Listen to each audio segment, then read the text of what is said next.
За их баярлалаа их мөндөд төрийн төвшөөд улсын хурлын гишүүн та бүхэндээ бас энэ орой мэнд хүргье. За Монгол улсын ерөнхийлөгч төрийн тэргүүн бас оройн тоног нэлээдгүй ажилтаа байсныг та бүхэн бас бүгдээр мэдж байгаа. Австрийн ерөнхийлөгч ирлээ, араас нь салгаад бас одоо алдар дээж нартай хөтгөл үзүүлэх гэдэг ажил явууллаа. Өнөөдөр бас өчигдөр бас Туркменстаны ерөнхийлөгч альчилсан сая одоо төрийн ажлын төлөө би бас гаргаж өгөөд тэгээд нөхцөл байдлын талаар бас нэлээдгүй мэдээллийг бас сая мониторинг хийж холбогд халбаны хүмүүсээс бас авлаа. Тэгээд Монгол улсын ерөнхийлөгч төрийн тэргүүн төрийн эрх хэрэгтэй байгууллагын хоролт өөрийн биеэр оролцож зарим тодорхой бус зүйлүүд дээр өөрийн биеэр хариулт өгөх нь чухал болжээ гэж үзээд ерөнхийлөгч өөрийн биеэр орж ирж байна гэдэг та бүхэндээ хэлье.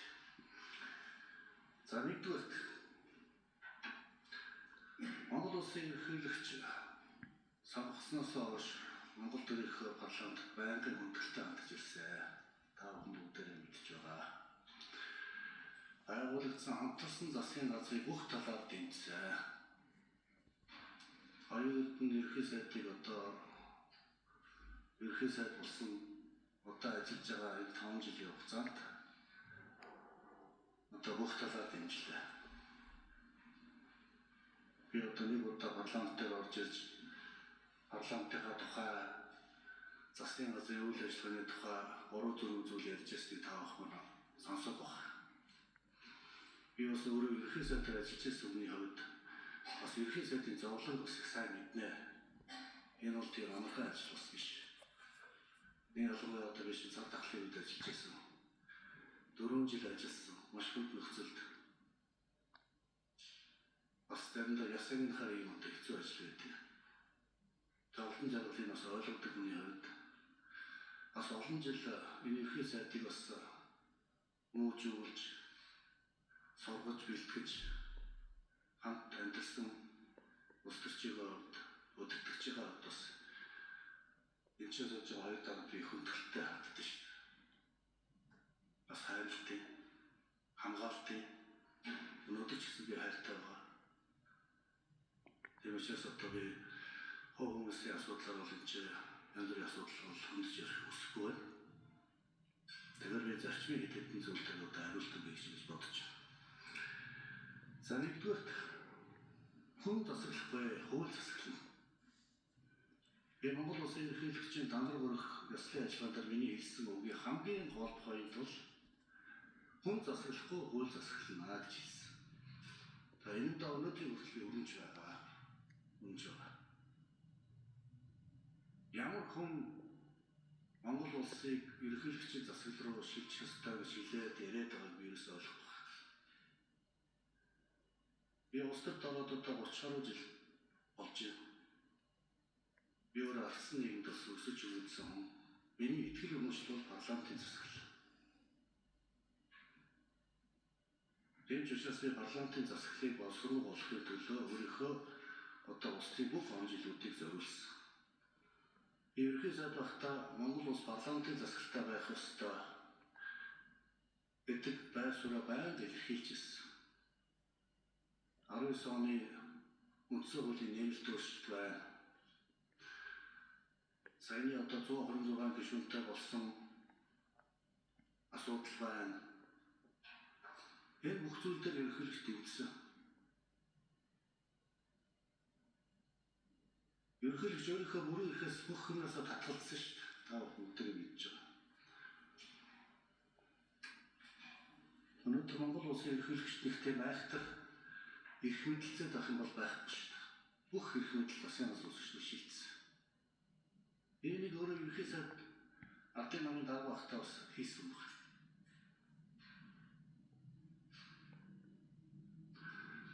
Ерөнхий сайд өөрийнхөө засгийн газрын комитетийн бүх гишүүдийг хэн нэгэн хүнээс хамааралгүйгээр өөрөө томилж чаддаг болсон. Өөрөө чөлөөлж чаддаг болсон. Ерөнхийлөгчөнд ямар ч оролцоо байхгүй болсон. Надад зүгээр л нэг бэдэг дээр би энийг тавьж байгаа гэж хэлээд болоо.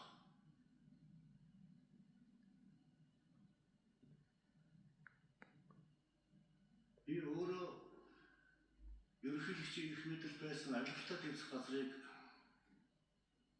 гүйцэтгэх засал руу шилжүүлсэн. За засгийн газар бол гинт эрхтэй тэмцэх субъект бол засгийн газар юм байна. Ерөнхийлөгч бол авилгалтай тэмцэх газрын даргыг томилдог, санал болгодог. Энэ байдал бол олон жил олон улс төрчнийг хонглоор чирж явсан юм байна. Энийг талсан зогсоох ёстой. Ерөнхийлөгч өөрөө ард түмнээ сонгодог учраас бас парламенттайгаа энэ хэцүү байдаг. Манай нөхцөл ерөнхийлөгч бол дээд танхимын үр гүйцэтгэдэг шүү дээ.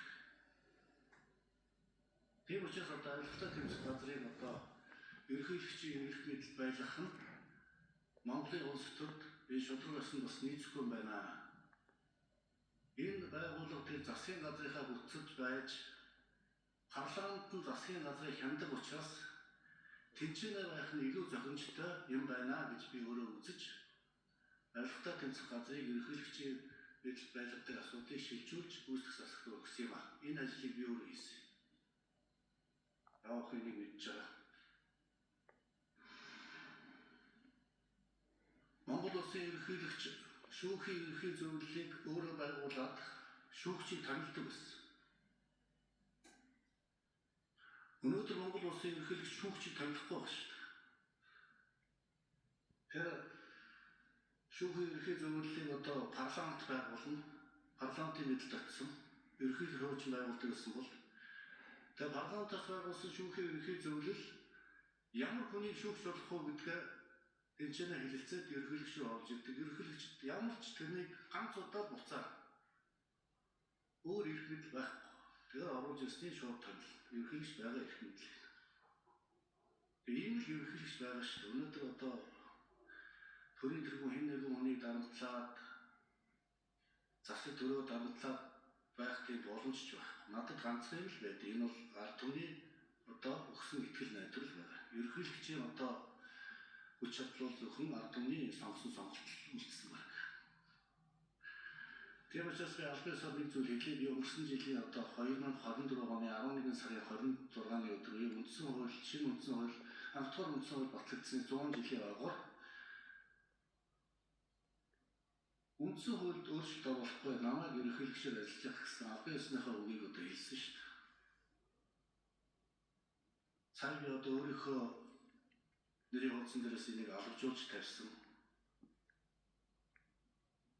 Аавч маань өдөр уншсан байлаа. Тэмүүжин гишүүнд бас талархал илэрхийлээ. Зөвлөж авсанд.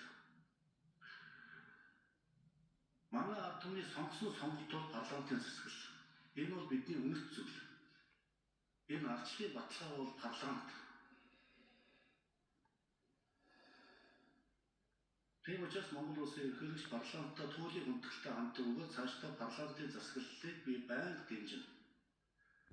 Намайг ерөнхийлөгчөөр ажиллаж явах энэ хугацаанд Монгол улсын үндсэн хуульд ямар нэгэн өөрчлөлт орохгүй гэдгийг би албан ёсоор та бүхэнд хэлье.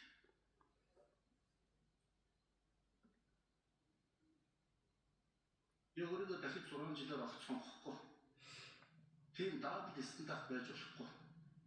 Би энийг урд нь танд хэлжсэн шүү дээ. Засгийн газрын кандидатын гишүүд ч гэсэн би хэлжсэн одоо энэ одонтой сууж байна. Тийм ээ. Би дахид сонгохдохгүй. Би олон гишүүдийн тухай асуудал ярьж байсан. Тэр намайг одоо хэн дахин сонгоод байгаа юм бэ? Яагаад өнөөдөр энэ болж байгаа улс төрийн нөхцөл үйл байдал ерөнхийлөгчийн засаглал, парламентын засаглал гэж тэс хондоор яриад ард түмний толгой эргүүлээд төрийн эрх барих дэд байгууллагын гишүүдийн тарих толгойг эргүүлээд асуудлыг өөр тийш нь хандуулаад хариуцлагаас ухтах гэдэг юм. Би зарчим ярьж шүү. Би одоо энэ хоёр дарыг хүүхэд байгаас нь авахуулаад зарчимтай байгаараа л гэж байнга захиж ирсэн. Хулгай дээрнээс хол байгаараа. Хулгай битгий хийгээрээ, худлаа битгий хийгээрээ, хуурж битгий мэхлээрээ босдгийг илгэж аминда ахны хувьд ч дараа өдөртөө шийх нь hodж гисэн энэ өнгөрсөн жилүүдэд бүгдэнд нь захиж ирсэн шүү дээ. Тэгээд захаас юм арай өсөлдүүлэхгүй байх би одоо хүртэл найдаж байгаа. тийм одоо хүн чанаргүй зан авир тийм эр хүний жодоггүй ааш авир гарахгүй байх гэдэгт бол би итгэлтэй.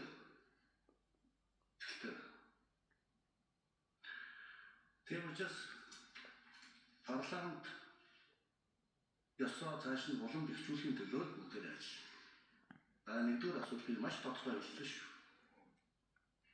Ард түмэндээ бас хэлчихэ.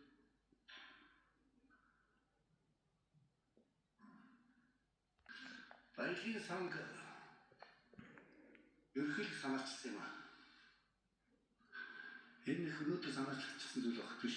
Би ардын намын дарга бөгөөд ерөнхий сайдаар ажиллаж байхдаа 2019 оны үндсэн хуулийн нэмэлт өөрчлөлтөөр үндсэн хуульд үндэсний баялагын сан байгуулна гэсэн заалтыг оруулсан.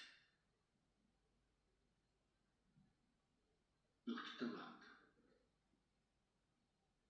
Би энэ заалтан дээр үнэж байгаа.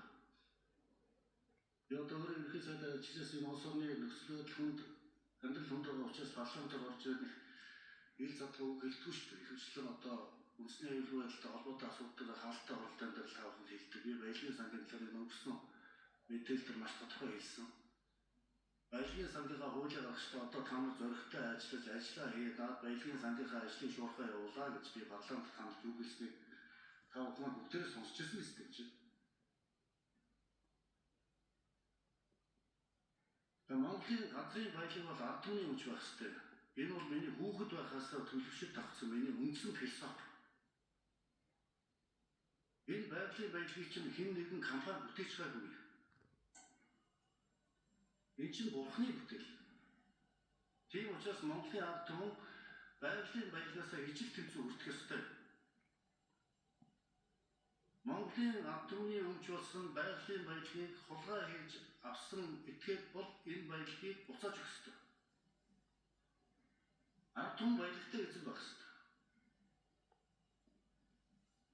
Би одоо 2018 он санаж миний одоо ерөнхий сайд байхад оюун эрдэнэ маань миний хэрэглэх газрын дараа ажиллаж байсан. Тийм ээ? Би оюун эрдэнэд одоо тамил төчөөгөө чи тэр Норвегид очиод тэр Норвегийн баялагын сан судлаад ирж явуулчихсан шүү дээ. Оюун эрдэнэ судалж ирж ирсэн. Тэгээд баялагын сан гэж ийм чухал зүйл байт юм байна ерөнхий сайдаа гэж надад хэлцүү. Тэгээд за одоо энийг чинь одоо хийх ёстой. Үндсэн хуулийн нэмэлт өөрчлөлт оруулъя гэж ингэж баялагын сан бий болсон шүү. Тийм учраас ерөнхийлөгч бол одоо ард түмэндээ баялагаа авч өгөх баялагын тэгш барилтыг хийхэд би цаашдаач хатуу байр суурьтай байна. Манай ард түмний баялагын хууль бусаар хулгайж авсан хүмүүс баялаг өгөх ёстой. Би энийг дахиад хэлж.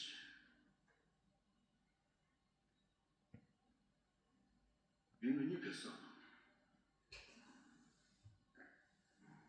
Үндсэн хуулийн нэмэлт өөрчлөлтөд үндэсний баялагын сан байгуулах тухай асуудал бидний санаачлахаар орсон юм. Энэс биш одоо нэг тийм соо шигээр бий болчихсон асуудал биш ээ гэдгийг одоо бас нэг хэлье гэж бодсон юм аа.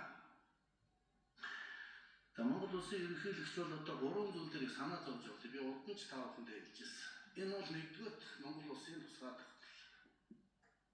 Хоёрдугаар улсын аюулгүй байдал. Гуравдугаар манай ард түмний хэв нэгдсэн. Энэ 3 зүйл бол одоо өрийн тэргүүний үйл ажиллагааны үндсэн 3 зарчим. Та бүхний маань ч гэсэн үйл ажиллагааны үндсэн 3 зарчим. Тэгэхээр сүүлийн 20 хоног харлаа. Энэ бодон толгойд юу болж байгааг та бүхэн бүгдээрээ анзаарч байгаа. Би ерөнхий сайдад хуулийн дарга нэг зүйлийг хэлж байгаа. Та нар энэ ард түмээ сонсооч ээ л гэж.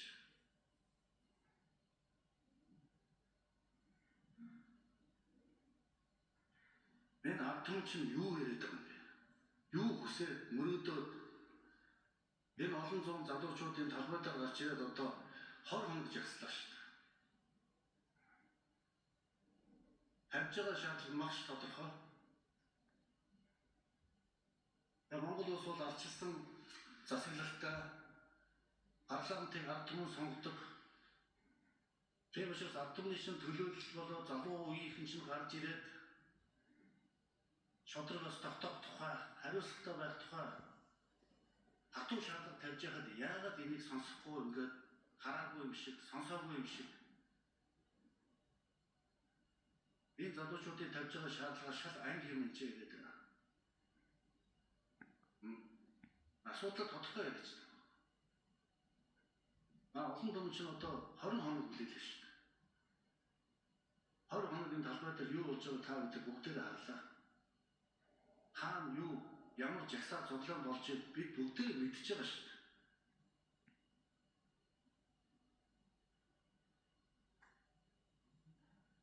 Тийм учраас ард түмнийхээ тавьж байгаа шаардлагад манай парламент зохих хариуг нь өгөх ёстой гэж би бодож байна. Та бүхэн бол одоо ард түмнээс сонгогдсон ард түмний мандаттай улсын эрх ашигыг, ард түмний эрх ашигыг тэргүүн нэгнээ тавина.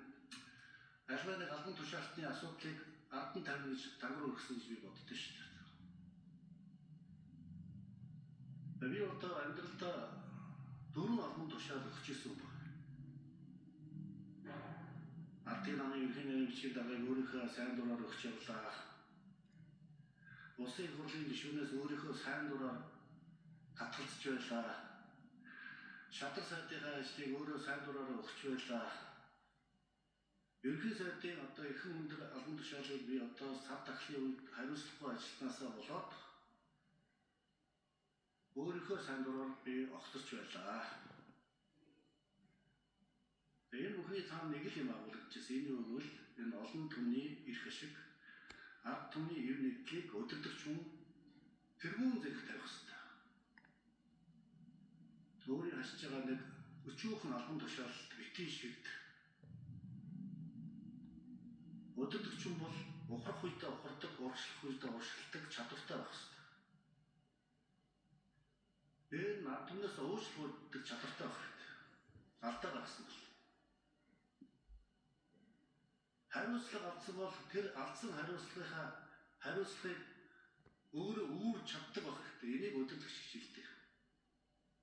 Үнээр хэлдэг байх хэрэгтэй. Хотлоор ярьж болохгүй. Хуурч мэхэж болохгүй. Ард түмний эв нэгдэл нэгдмэл байдал гай болж болохгүй. Үүн дээр одоо манай бүх албан тушаалтуудыг анхаарах хэрэгтэй. Энийг би төрийн тэргүүний хувьд та бүхэн зөвлөж байна.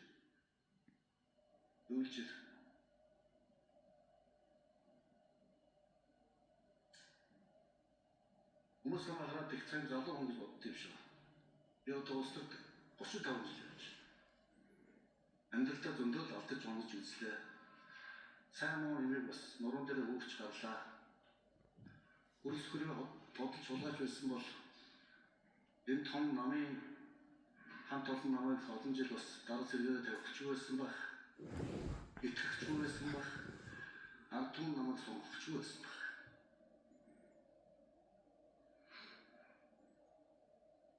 Би өөрийнхөө албан тушаалыг хязгаарч бусдад худалдаж байгаагүй. Би улс орноос хэдэж хулгай хийж байгаагүй.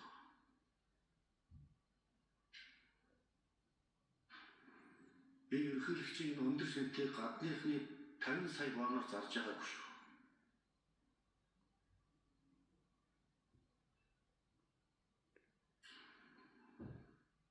Би 5 нам дамжиж амьдраагүй. Би ихнээ солиогүй. Намаа солиогүй. Нөхдөс ураагүй. Тэр нь би хөрөндөө хайртай. Даатайгаар хамгийн эцэст нь бол Монгол улсын төрийн тэргүүн ерөнхийлөгч ард түмнээс сонгогдсон. Би ард түмнийхээ талд бат хатуу зогссон шүү гэдгийг хамгийн сүүлд нь хэлээ. Би өнөөдөр энэ ард түмний тавьж байгаа шаардлага энэ олон зуун залуучууд өдөр шөнөгүй хөрхий энэ талбай дээр ирж сайн дураараа хүсэл зорилгоо илэрхийлж эрхчлөөгөө эдэлж байгаа шудраг өсвийг хөсөмжилж байгаа энэ хөсөмжлийг хангахын төлөө би явна. Би ард түмнээс хязгаарч урахгүй. Би ард түмнийхээ тал зогсон шүү. Энийг одоо эцэст нь та бүхэндээ хэлье. Төрийн тэргүүнийхээ үгийг та бүхэн маань сайн тунгааж зөвөр ойлгож асуудлаа шийдэх байгаа гэж би найдаж байна. Хамтарсан засгийн газар харамсалтайгаар ингээд өндөрлж байгаад би одоо их харамсаж байна. Энэ засгийн газрыг тултлан дэмжсэн шүү. Надад ямар боломжтой би бүгдээрээ дэмжсэн.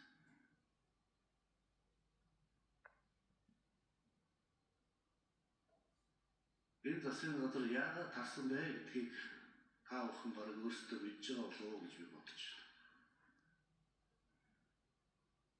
Энийг надаас биш ерхий сайдаас асуух хэрэгтэй. Энэ хамтарсан засгийн газар яагаад тарах болсон? Хэн энийг тарах санаачлал гаргасан бэ гэдгийг олонт хүмүүс өөрсдөө хариулах нь үнэн дэцэх болов гэж би ингэж бодож байна. Тэгээд ард түмнийхээ үгийг сонс. Та бүхэн одоо өдөр шөнөгүй авчил ярьдаг шүү дээ.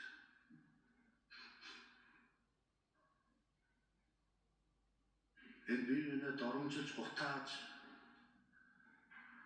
бусдыг нэр хүндэд халтаагүй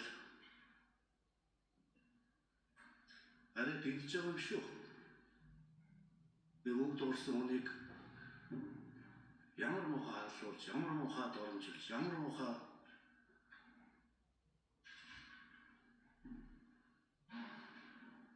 хүнд байдалд оруулж байна. Эрэгтэй гэж тоохгүй. Ийм юм хийжээд бид нар арчлалын тухай арчлалыг хамгаалж байна гэж ярьж болж байгаа юм. Би одоо энэ дэх гайхаж байна. За ингээд парламентын гишүүд та бүхэндээ одоо төрөө авч явах энэ эрхэм бөгөөд нэр хүндтэй ажилтсан улам их өндөр амжилт хүсье. Ард түмээ битээ ингээд талцуулж шар бахтай натаагаад бай. Асуудлаа шийд. Ард түмэн харж байгаа. Хэрвээ та бүхэн ард түмнийхээ талд асуудлаа шийдэж чадахгүй бол ард түмний хүсэлмжлэлийг биелүүлж чадахгүй бол ард түмэн ариун ондоогоор ярьж магадгүй настай биш. Энэ олон залуучууд. Би шодрын усны төлөө янз бүрийн хатгаасгүйгээр энэ олон залуучууд янз бүрийн ашиг сонирхолгүйгээр энэ олон залуучууд өөрийнхөө ордны гадаа эмх зэвцтэй өмнө самангүй үзэл бодлоо илэрхийлж байгаад би маш их баярлж байгаа. Манай залуучууд их ондоо болсон юм байна. Их ухаалаг болсон юм байна. Тэдний ярьж байгаа хэлжийг та бид бүгдээрээ сонсож байгаа. Одоо тэр ард түмнийхээ нүдний болоо болохоор одоо бол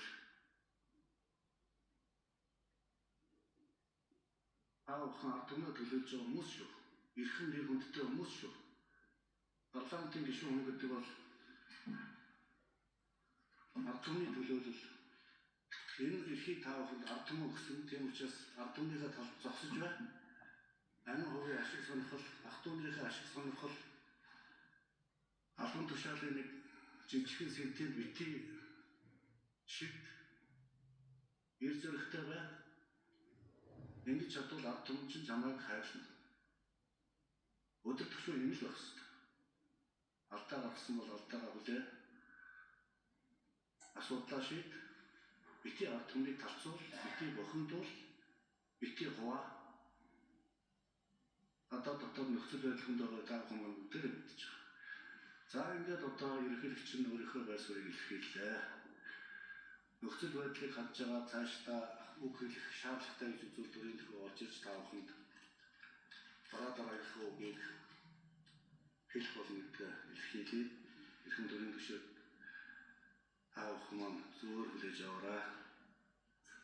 Би байгаа үннээ л хэллээ. Би хүнд худлаа яриад байдаг хүн биш. Миний хүмүүжлтэй.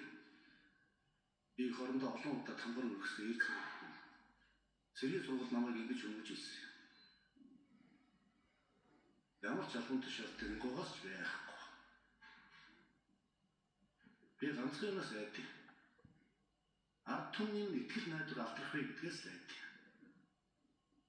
Миний айдаг ганц юм бол энэ. Тэр учраас энэ гадаа байгаа ард түмэн чинь итгэл найдвар нь алдагдаж эхэлж шүү. За, баярлалаа тавхна. Амжилт хүсье. За, баярлалаа. За, нэгдэж байгаа асуудалтай холбогдуулан Монгол улсын ерөнхийлөгч өөрийн байр суурийг илэрхийллээ.